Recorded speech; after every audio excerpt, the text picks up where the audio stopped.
The crisp white envelope on the kitchen counter looked like any other bill, maybe a reminder for a dental checkup. But the return address, Evergreen Fertility Clinic, made my breath snag in my throat. My heart began a frantic thrum against my ribs, a trapped bird. Dale wasn't home yet, his usual Wednesday late night at the office. Just me and this envelope. I'm Violet, by the way.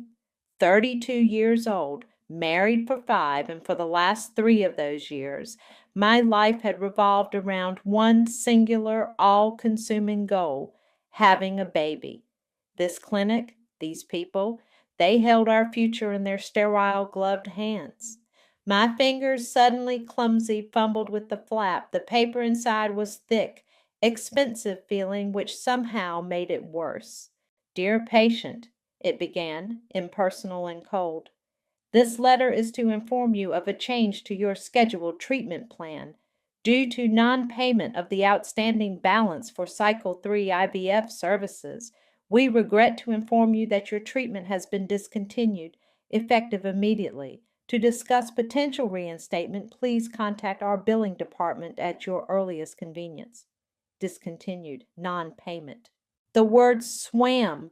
I read them again, then a third time. A buzzing started in my ears, loud and insistent like a trapped wasp. This had to be a mistake, a colossal, idiotic admin error. We'd paid. Of course, we'd paid. This cycle, our third and financially our very last shot, was everything. I'd transferred my half of the funds only last Tuesday. My entire savings, a small inheritance from my grandmother, every penny I'd squirreled away from my freelance graphic design work. I'd watched the balance leave my account, a nerve-wracking click of a button that represented so much hope. Dale was supposed to have transferred his share, the larger portion from our joint savings, weeks ago. He'd even shown me the confirmation on his banking app, a quick flash of the screen before he tucked his phone away. All sorted, Vi, he'd said, kissing my forehead. Baby Bryant, here we come. 3 years. 3 years of hormone injections that left me bloated and bruised, my stomach a patchwork of tiny purple marks. 3 years of early morning appointments, of sitting in waiting rooms filled with other women whose eyes held that same desperate, fragile hope. The invasive procedures, the emotional seesaw of raised hopes and crashing disappointments. We'd mortgaged a piece of our future for this. We'd put holidays on hold, dinners out became a rarity, new clothes and extravagance we couldn't justify. Every spare thought, every spare dollar went into the Baby Hope Fund, the name Dale had jokingly given our dedicated savings account. No, I whispered. The sound swallowed by the sudden crushing silence of the kitchen. No, this isn't right. My hand automatically went to my phone, my thumb hovering over the clinic's number. But what would they say? Sorry, Miss Violet, the money isn't here. The letter was unequivocal. Non-payment. A different kind of cold began to creep through me, starting in my fingertips and spreading inwards, far more chilling than the autumn air drifting through the slightly open window. If my money was there and the clinic said the full amount wasn't. My laptop was on the dining table. I walked towards it, each step feeling heavy, like I was wading through water. The buzzing in my ears intensified. The joint savings account, the Baby Hope Fund. It was earmarked, sacrosanct. We'd agreed. Dale knew. He knew what this meant. I pulled up the banking website, my hands shaking so badly I mistyped the password twice. The cursor blinked impatiently. On the third try, the familiar dashboard loaded. Our names were at the top, Violet and Dale. Checking regular savings, and there it was, Baby Hope Fund. My eyes scanned across to the balance column. For a split second, my brain refused to process the number. It was too small. It was impossible. I blinked, leaned closer to the screen, as if proximity would magically alter the digits. The balance, which should have been well over $50,000 after Dale's supposed transfer, after my recent deposit, read 4732, $47.32. The room tilted, not in a dizzy spell kind of way, but as if the entire foundation of my world, everything I believed to be solid and true, had just crumbled beneath my feet. The air punched out of my lungs. The letter slipped from my numb fingers and fluttered to the floor, landing face up, its polite, damning words staring back at me. Where was our money? Where was our future? The sound of Dale's key in the front door lock was like a gunshot in the suffocating silence. I didn't move from the dining table, the laptop screen still glowing with the damning numbers. The clinic letter lay where it had fallen. My hands were clasped so tightly in my lap, my knuckles were white. Vi, you home? He called out, his voice cheerful, oblivious. Footsteps approached the kitchen. Smells good. What's for up? He stopped short when he saw me, his smile faltering. Hey, you okay? You look like you've seen a ghost. I just looked at him. My voice, when it finally came, was flat, devoid of inflection. Where is it, Dale? He frowned, setting his briefcase down. Where's what? Dinner? I can grab something if you're not feeling up to cooking.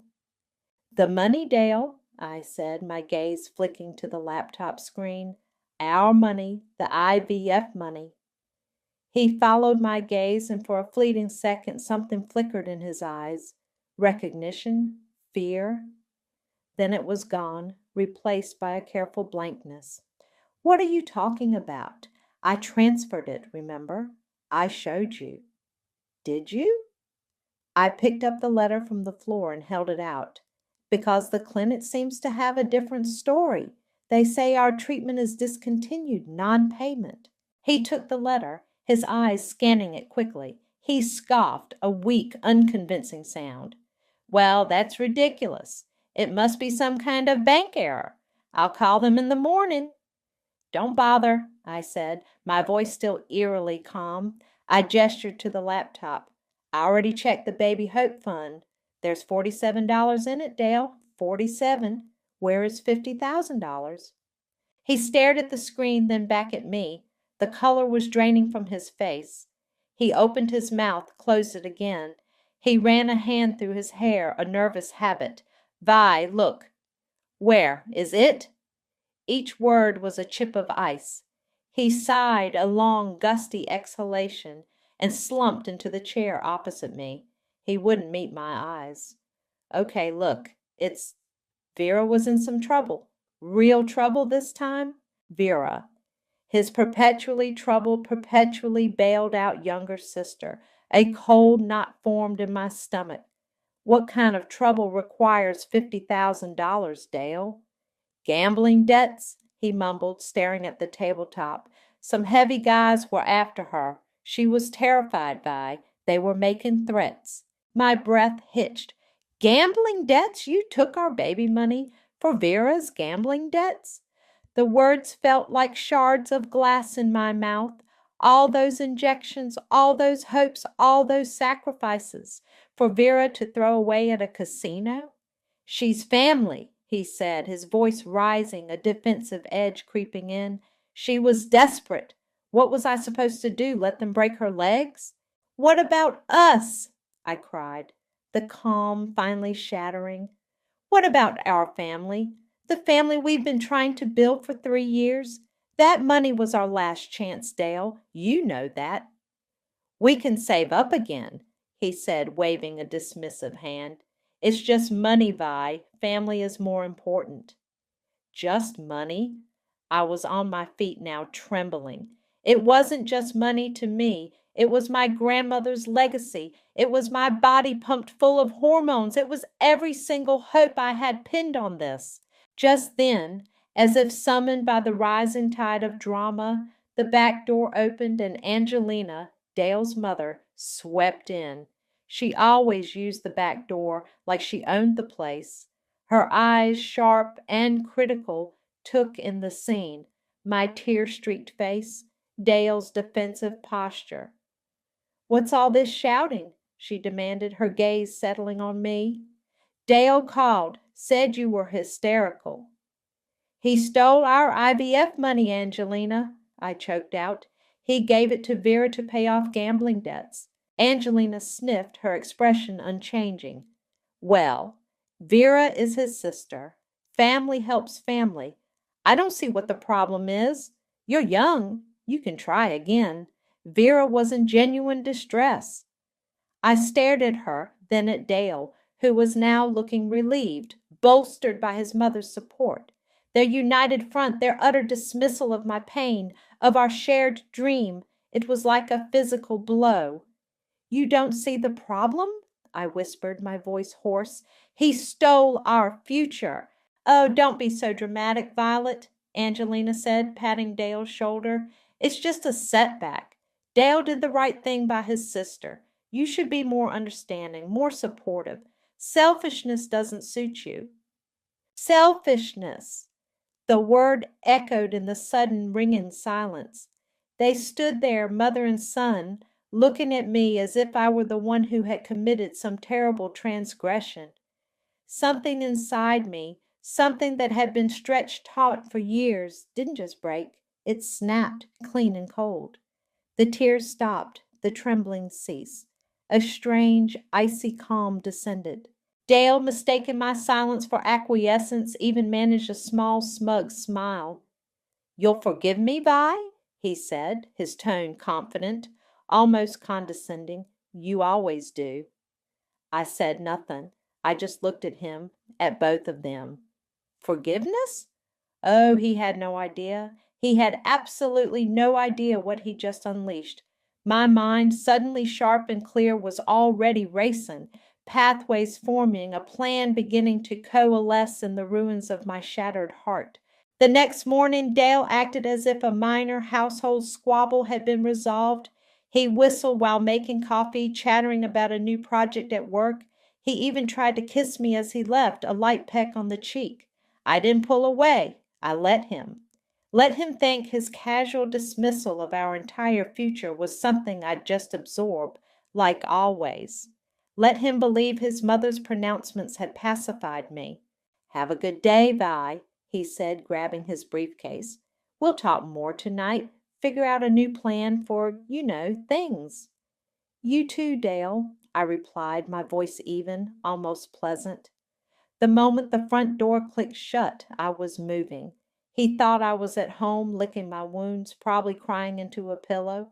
He couldn't have been more wrong. My first call was to Samara, my best friend since college, the one person who knew the unvarnished truth of my marriage and my IVF journey. He did what? Samara's voice crackled with indignation through the phone. Violet, that's grand larceny of the heart and the bank account. I know, I said, pacing my small home office, but the way he and Angelina just dismissed it, like I was the one being unreasonable. Samara, something in me just hardened. Good, she said firmly, because understanding Violet needs to take a long vacation. You need a shark, Vi, a legal shark. She paused. I know someone. Claire. She handled my cousin's nightmare divorce. Expensive, but worth every penny. Sharp as a tack and takes no prisoners. An hour later, I was sitting in a sleek minimalist office downtown, across a polished mahogany desk from Claire. She was in her 40s, impeccably dressed, with intelligent eyes that missed nothing.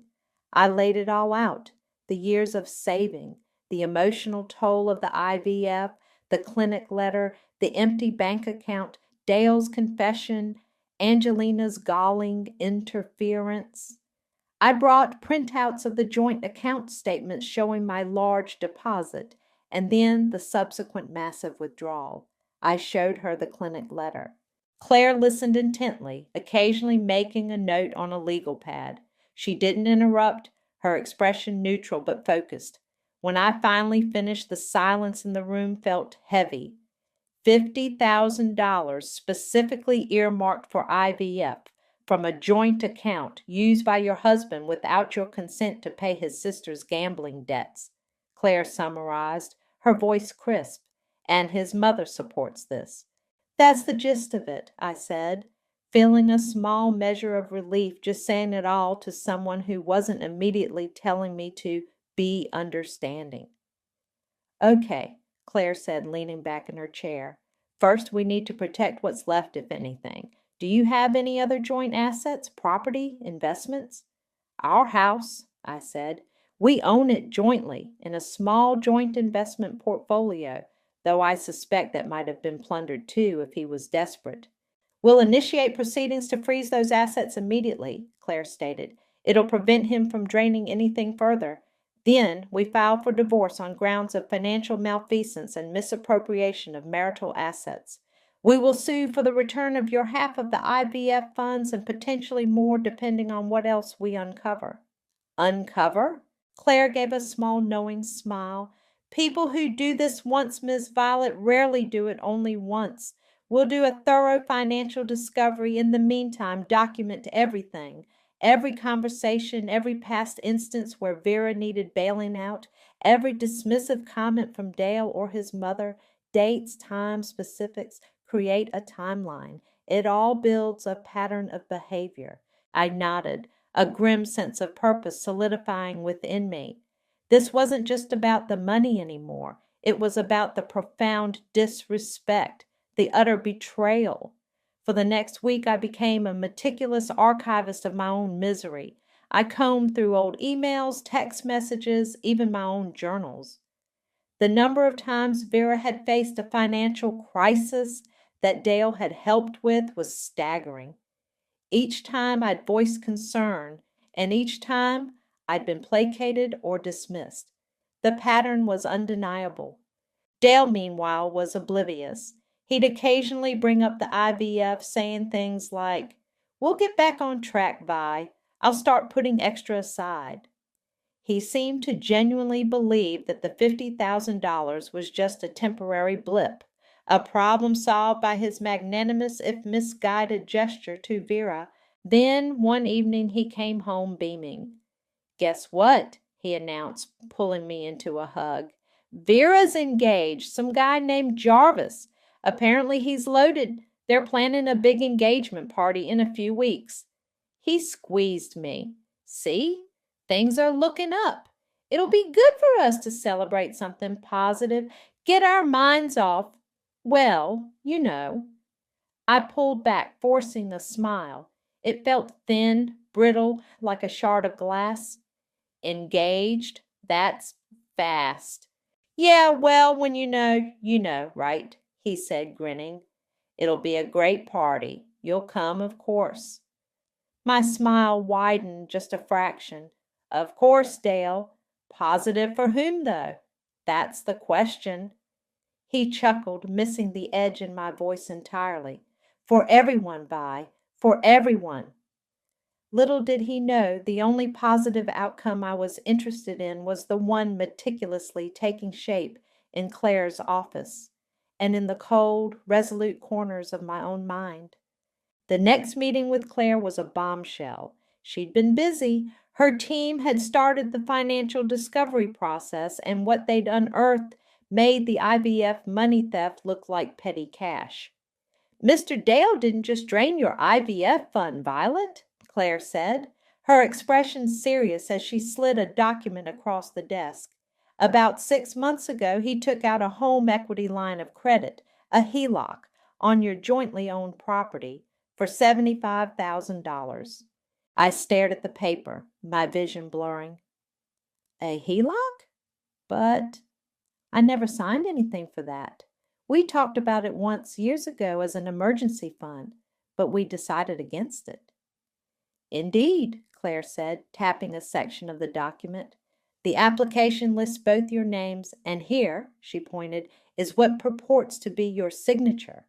I leaned closer. It was a passable forgery, close enough to my actual signature to fool a cursory glance, but definitely not mine. The slant was wrong, the loop on the T too pronounced. My blood ran cold. He'd forged my signature on a loan application that put our home at risk. This 75,000, I stammered, my mind reeling. Was this also for Vera? Claire nodded grimly. Our preliminary investigation suggests a significant portion, if not all, went to cover a previous, rather substantial gambling debt she incurred.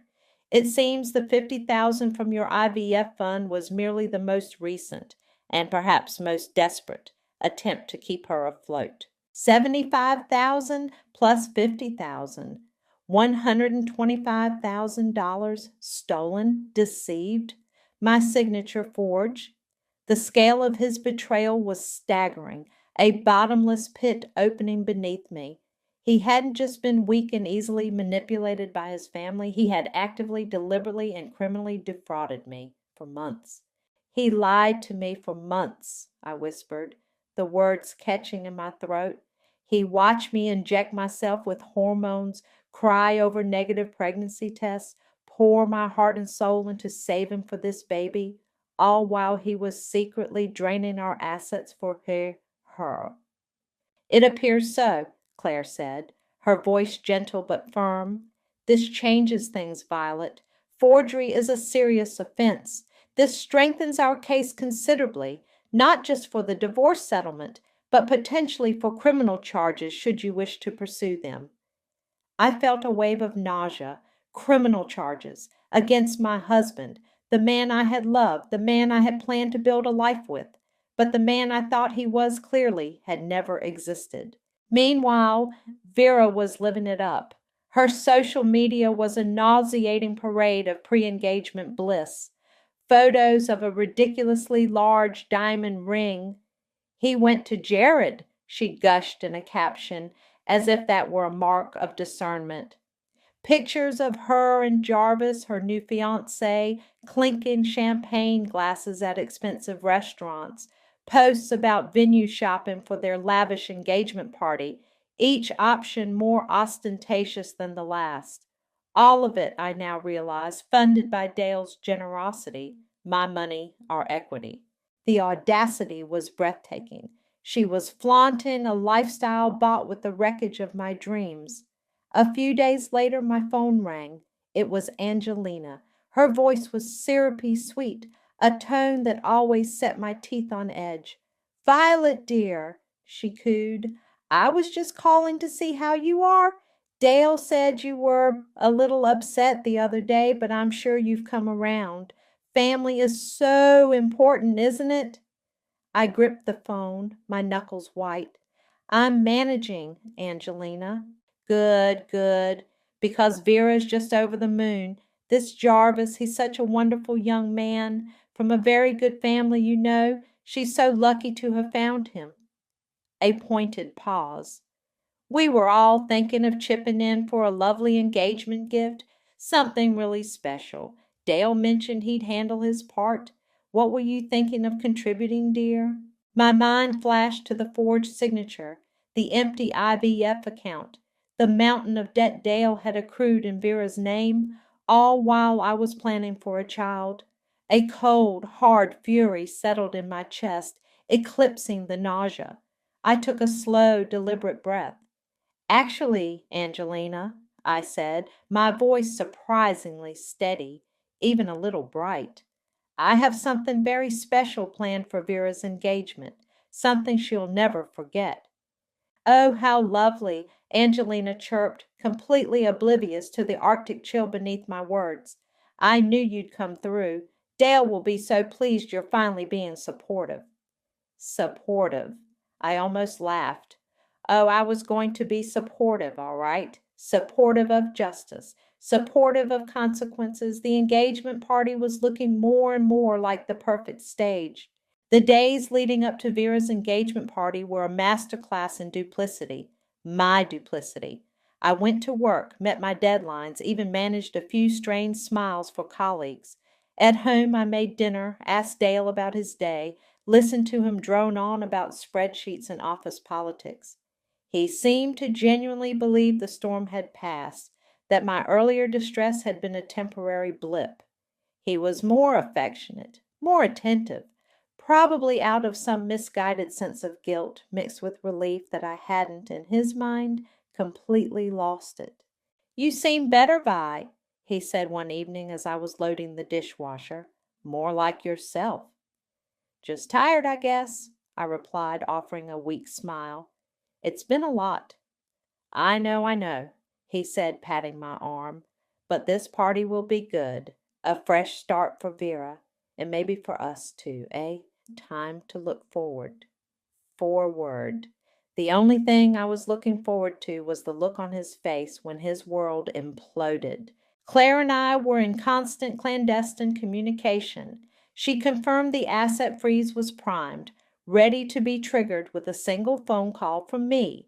The legal documents, divorce papers, the lawsuit detailing the HELOC fraud and demanding full restitution, the naming of Vera in a civil conspiracy charge, were drawn up, notarized, and waiting.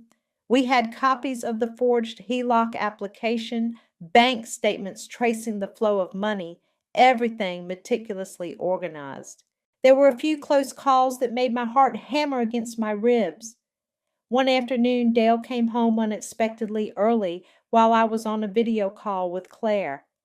I slammed my laptop shut just as he walked into the home office, my face flushed. Everything all right? He asked, eyeing the closed laptop. You look flustered. Oh, just a difficult client, I improvised, my mind racing. You know how it is. Surprise deadlines. He seemed to accept it, but his gaze lingered on the laptop for a moment too long. Another time, he almost saw an email notification from Claire pop up on my phone screen. I managed to swipe it away, feigning a sudden coughing fit to distract him. The stress was a constant gnawing thing. Sleep became a luxury, snatched in short, restless bursts. My appetite vanished, but every time I felt my resolve waver, every time a pang of what-if doubt surfaced, I'd picture Vera's smug, gloating face, her hand artfully draped to show off that blood diamond of a ring. I'd remember Angelina's dismissive tone, calling me selfish, and most vividly I'd see Dale's bland assumption that I would just forgive, that I would absorb this monumental betrayal and carry on. That image more than anything fueled the icy fire in my veins. Samara was my lifeline. We met for coffee in discreet cafes far from my neighborhood, or talked in hushed tones on the phone when I was sure Dale was out of earshot. Are you sure you can go through with this, Vi? She asked one afternoon, her brow furrowed with concern. At the party? It's going to be explosive. That's the point, Samara, I said, stirring my latte with a steady hand. They wanted a celebration. I'll give them one they'll talk about for years. They built their happiness on my misery, on stolen dreams. It's time for a public accounting. Just be careful, she urged. People like that, when cornered, they can get nasty. I'm counting on it, I said, a grim little smile playing on my lips. Claire has prepared me for every eventuality. The week dragged on. Dell was increasingly excited about the party, talking about his suit, about the speech he was apparently planning to give. He was proud, genuinely proud, of saving Vera and facilitating her grand engagement. He seemed to see himself as the benevolent family patriarch, solving problems, making everyone happy. The delusion was almost pitiable if it hadn't been so deeply offensive. Then, 2 days before the party, my phone buzzed with a text message. It was Vera. Attached was a photo of the ridiculously opulent ballroom they'd booked for the engagement party. Crystal chandeliers, velvet drapes, a dance floor big enough for 100 people. The accompanying text read, Can't wait to celebrate with family. Hope you're not still being difficult, Violet. Dale says you've calmed down. See you Saturday. XOXO, Vera. Difficult, calmed down. The sheer unadulterated audacity of it. I stared at the photo, at her breezy entitled message. My fingers tightened around the phone. Oh, she would see me Saturday, and she would learn in no uncertain terms just how calmed down I truly was. The stage was almost set. Friday, the eve of justice. The air in our house felt thick with an unspoken tension, though only I seemed to be aware of its source. Dale was practically bouncing off the walls, a caricature of festive cheer. He'd picked up his suit from the dry cleaner, a sleek charcoal gray number that he paraded in front of the bedroom mirror. "What do you think, Vi?" he asked, striking a pose. "Sharp, right? Got to look the part for the big speech." "Very sharp, Dale," I said, my voice a carefully constructed monotone. I was sitting on the edge of the bed, ostensibly reading a book, but the words on the page were just a blur. My mind was a whirlwind of checklists and contingency plans. "This party is going to be amazing," he continued, adjusting his tie, though he wasn't wearing a shirt. "Vera deserves this, you know, after everything she's been through, and Jarvis seems like a decent guy, solid. This is a real turning point for her." He paused, then looked at me, his expression softening into something almost earnest. "And for us too, maybe. Once all this celebration stuff is over, we can refocus. Start saving again for, our family." I looked up from my book, meeting his gaze. The casual way he spoke of saving again, as if the $50,000 he'd pilfered, not to mention the $75,000 from the HELOC, would just magically reappear, was astounding. As if the deep gaping wound he'd carved into our life, into my life, could be patched over with a few platitudes and a new savings plan. A chilling calm had settled over me. It was different from the icy rage of the initial discovery. This was a focused, almost serene state of readiness. Every document was triple-checked and securely stored with Claire. The process server was confirmed, briefed on exactly when and how to make his entrance. Claire had walked me through the likely reactions, the potential fallout, the immediate next steps. I knew my lines, my role. The mask of the supportive, if slightly subdued, wife was firmly in place. "Maybe," I said, offering a small, non-committal smile. He beamed, taking my response as agreement. "That's the spirit. It's all going to work out, Vi. You'll see." Later that evening, I went through the motions of picking out an outfit for the party. Dale watched me, offering unsolicited advice. "That blue dress is nice, shows off your eyes." Or, "Maybe something a bit more festive? It's a party after all." I settled on a simple, elegant black sheath dress, understated but powerful, like a judge's robe, I thought. With a flicker of dark humor, I laid it out on the bed, along with a pair of classic black heels and a discreet clutch, just large enough for my phone and a few essentials, but not so large as to look out of place. Samara called, her voice a nervous whisper. "You okay? D-Day -1. "I'm good, Sam," I said, surprised by how steady my own voice sounded. Strangely calm, actually. It's like all the anger has burned away and what's left is just purpose. "You're my hero, you know that?" she said. "Seriously, most people would just crumble, or scream and shout and then eventually give in." "I think I did crumble for a bit," I admitted. "But then I looked at what was left and I decided to rebuild, on my own terms, with a wrecking ball for a foundation if necessary." We talked for a few more minutes, her words a comforting balm of support. After we hung up, I stood in the quiet of the bedroom, the black dress a stark silhouette against the pale comforter. Tomorrow. Tomorrow the charade would end. Tomorrow the carefully constructed world of Dale, Vera, and Angelina would come crashing down. As we got ready for bed, Dale was still humming, full of nervous excitement for the next day. He wrapped his arms around me from behind, nuzzling my neck. "This is going to be great, Vi," he murmured against my skin. "A real fresh start for everyone." I leaned back against him, my body stiff, unresponsive. He didn't seem to notice, or if he did, he attributed it to my usual reserve. He kissed me good night, a light, confident brush of his lips against mine. "Tomorrow will be great, Vi. You'll see." I turned to face him in the dim light, forcing a small smile. I'm sure it will be unforgettable, Dale. He chuckled, pulling the covers up. That's the plan. He had no idea at all how true those words were. Unforgettable. Yes, that was precisely what it was going to be. The ballroom was even more ostentatious in person than Vera's filtered photos had suggested. Crystal chandeliers dripped from the ceiling like frozen waterfalls, casting a glittering, slightly harsh light over the assembled guests. A string quartet sawed away in one corner, their classical music barely audible above the cacophony of chatter and forced laughter. Waiters circulated with trays of champagne and tiny, unidentifiable canapes. It reeked of unearned luxury, of money spent with careless abandon.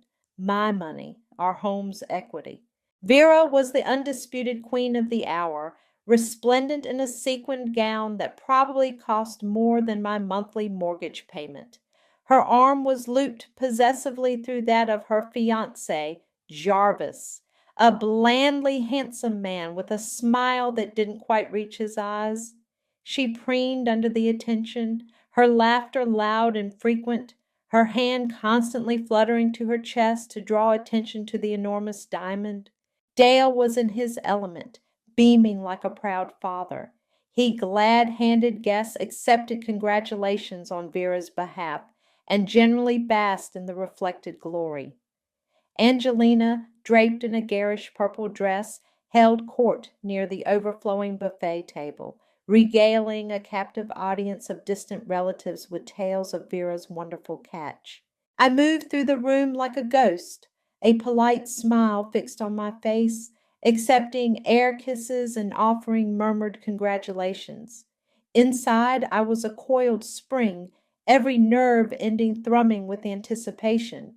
Claire's final instructions echoed in my mind. Let them get comfortable. Let them feel secure. The higher they are, the harder they fall.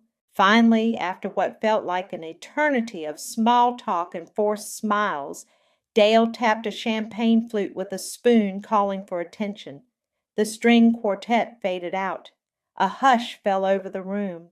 Friends, family, Dale began, his voice booming slightly too loud in the sudden silence. He raised his glass. Tonight, we celebrate a truly joyous occasion. My wonderful sister Vera and her fantastic fiancé Jarvis. It's a testament to love, to new beginnings, and to the enduring strength of family. He looked directly at Vera, his eyes shining with pride. Vera, I've always known you were destined for great things. And Jarvis, welcome to the family, son. We're thrilled to have you. He was about to continue, probably with some platitude about how family always supports each other, when a figure detached himself from the edge of the room, a man in a nondescript suit, carrying two thick manila envelopes. He moved with quiet purpose, heading straight for Dale. This was it. The process server, exactly as Claire had described, reached Dale and, with a polite but firm "Mr. Dale," handed him the first envelope. Dale looked confused, his smile faltering. The man then turned, located Vera in the crowd, and handed her the second envelope. Miss Vera? The music had completely stopped. All eyes were on Dale and Vera. A confused murmur rippled through the guests. Dale tore open his envelope. His face, just moments before ruddy with celebratory cheer, began to drain of all color. His eyes scanned the first page, then the second. His jaw went slack. I could see the words from across the room, even if I couldn't read them. Petition for dissolution of marriage. And beneath that, notice of immediate freeze on assets, followed by a detailed list that included our house, our joint accounts, and a demand for the full repayment of $125,000 in misappropriated funds, specifically citing the IVF money and the fraudulently obtained HELOC. Vera, looking bewildered, opened hers. Her eyes widened in disbelief, then horror. She was named as a co-defendant in the civil suit for conspiracy to defraud. Angelina, sensing disaster, started to push her way through the crowd. "What is this? What's going on?" she demanded, her voice shrill. Then Jarvis, Vera's wonderful fiancé, stepped forward, his bland smile replaced by an expression of outrage. He snatched the papers from Vera's trembling hand. "This is ridiculous!" he shouted, his voice ringing through the stunned silence. "Vera told me you agreed to help her, Dale. She said Violet was fine with it. We were counting on that money for our future, too, for the down payment on our house." A collective gasp went through the room. His parents, a well-dressed older couple standing near the gift table, looked utterly horrified. Jarvis's admission, his open confession that he knew the money was, at best, dubiously obtained and that he was banking on it, hung in the air like a toxic cloud. So much for the good family. He was just another grifter, hitching his wagon to Vera's star, or rather to Dale's willingness to steal for her. Amidst the growing chaos, Vera finally found her voice. It was a shriek, high-pitched and furious, directed entirely at Dale. "You promised," she screamed, her face contorted with rage. "You promised this wouldn't happen. You promised she'd just roll over and accept it. You said she always does." Dale didn't respond. He couldn't. He was staring at me, his face a mask of dawning comprehension. For the first time, he wasn't seeing the quiet, accommodating Violet he'd taken for granted for so long. He was seeing the woman he had catastrophically underestimated. I met his gaze, my own cold and unwavering. The polite smile was gone, replaced by a steely resolve.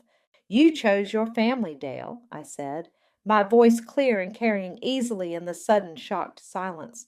"Now I'm choosing my future." The fallout from Vera's unforgettable celebration was swift and brutal. The engagement party ended not with a champagne toast, but with Angelina's hysterics, Vera's sobbing accusations, and Jarvis's parents practically dragging him out of the ballroom by his ear, their faces masks of fury and embarrassment. The other guests melted away, whispering amongst themselves, eager to dissect the drama from a safe distance. Claire, true to her word, had insulated me from the immediate mess. The asset freeze held firm. The locks on the house were changed the very next day. Dale, with nowhere else to go and no access to funds, was forced to move into Angelina's spare room. A fittingly ironic twist. I could only imagine the atmosphere in that house. Vera's engagement to Jarvis imploded spectacularly. His "we were counting on that money" outburst had been witnessed by too many people. His family, keen to distance themselves from the Bryant brand of financial ethics, issued a terse statement severing all ties. Vera was left with a canceled wedding, a mountain of fresh debt from the party itself, and the looming legal repercussions of the civil suit. Her gambling debts, once Dale's problem, were now solely hers. The legal battle was, as Claire had predicted, contentious, but ultimately one-sided. The evidence of the forged HELOC was irrefutable. Dale's attempts to paint himself as a victim of Vera's manipulation fell flat against the cold, hard proof of his deliberate actions. Angelina tried to intervene, calling Claire's office repeatedly with threats and pleas, but Claire handled her with icy professionalism. In the end, the settlement was significantly in my favor. I recovered the entirety of the IVF funds and a substantial portion of the equity Dale had siphoned off through the HELOC. The house, tainted by too many bad memories, was sold as part of the divorce agreement. The proceeds, after settling the remaining mortgage and legal fees, left me with a comfortable nest egg, financial security. It was a strange feeling after years of scrimping and saving for a dream that had turned into a nightmare. The dream of a child with Dale was dead, of course. That was the hardest part. There was a deep, aching sadness for that loss, for the future I had envisioned, the little phantom hands I'd imagined holding.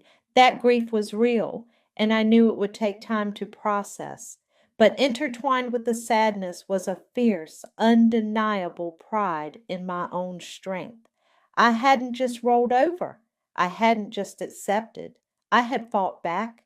The revenge, as public and devastating as it was, had been satisfying. Not in a gleeful, vindictive way, but in the way that seeing justice served can be. It was a necessary rebalancing of the scales. They had chosen their path, made their decisions, and now they were living with the consequences. Karma, as they say, can be a real piece of work. I started therapy, something I probably should have done years ago. Talking through the betrayal, the anger, the grief with a neutral third party was incredibly healing. Samara remained my rock, always ready with a sympathetic ear or a much needed dose of outrage on my behalf. So, what now? She asked me one afternoon as we sat in my new, much smaller but entirely mine apartment, surrounded by unpacked boxes. I looked around at the blank walls, the unfamiliar view from the window. It wasn't the life I had planned, not by a long shot, but it was a life, a new beginning. Now, I said, taking a sip of my tea, I figure out what Violet wants. Just Violet. The thought of dating again felt miles away, but the idea of family in some form still flickered. Maybe fostering someday, maybe adoption as a single parent, or maybe just finding peace and purpose in my own independence, in my work, in my friendships. The options felt open, less defined by someone else's desires and deceptions. I didn't hear much directly from Dale or his family after the divorce was finalized. Snippets would filter through mutual acquaintances. Dale struggling to find a new job with a financial fraud judgment hanging over him. Vera working a string of low-paying retail gigs, her former lavish lifestyle a distant memory. Angelina, bitter and isolated, her social circle having shrunk considerably after the public humiliation. Their lives, once propped up by deceit and entitlement, had unraveled. That was their karma. My revenge hadn't brought back the stolen years or the lost dream of a baby with the man I thought I knew, but it had brought closure. It had brought justice. And most importantly, it had brought me freedom. Freedom to heal, freedom to rebuild, freedom to define my own future on my own terms. The price of their dreams had been my devastation. The cost of my karma was their reckoning. And as I looked out at the city skyline from my new window, I felt a quiet, resilient hope. I was stronger, wiser, and ready for whatever came next.